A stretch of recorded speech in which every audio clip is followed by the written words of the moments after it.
placed, let me just explain. In the Catholic board, they run grade 7s and 8s together.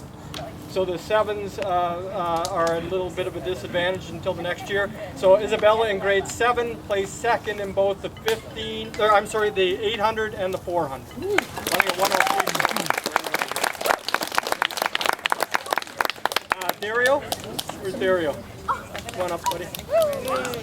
So Dario, same thing, Catholic School Board, and Dario won his 1500, 440. 439. And Emma, where's Emma? Come on up, Emma. Emma was a three-peat champion, defending her 1500 meter from grade 6 and 7, and now grade 8 for the Catholic School Board. So she'll go in to grade 9 as a 3-time winner of the 1500 on the Catholic side. So, normally I would be standing up here with about 25 kids, at least, maybe 30 if we had the finalists going into the city championships. I know a lot of our kids will do very well at those meets if they're not away on their school trips, which is unfortunate, but some of them miss it because of their grad trips. So anyway, I'd like to congratulate these kids on going as far as they have, and I wish all of our TDSB kids best of luck in their conference meet and then on to their city finals as well. So well done, you guys.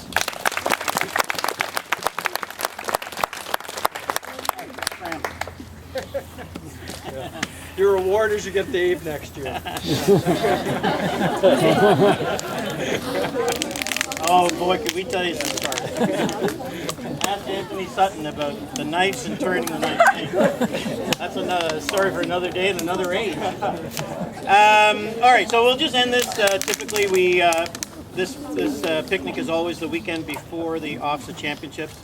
The most overrated track meet by high school students in this country.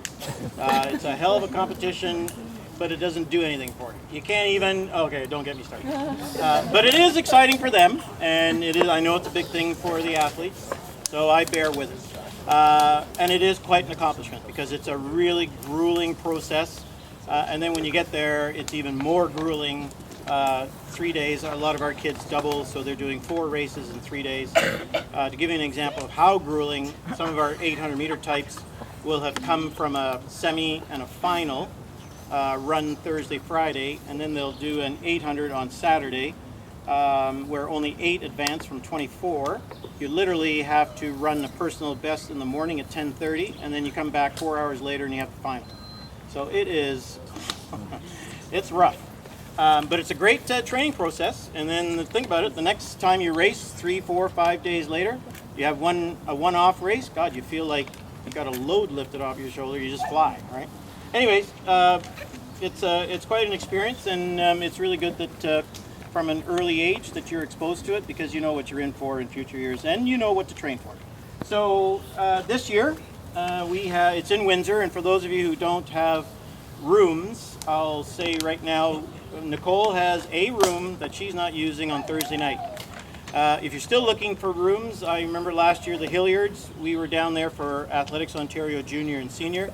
They stayed across the border in Detroit, no problem, and great accessibility. But also keep trying if you're still looking for a room, because a lot of the boards, parents, coaches, they book a block of rooms, and then depending on how the qualifiers go, they may not need all those rooms, and then they're released. So you just got to keep on the horn, and hopefully you get lucky if you still need a room. This year, well, let's go back. Last year we had 14 athletes advance in 18 individual events. This year we have 20 athletes in 28 events, and that is a terrific accomplishment, and we're so proud of that.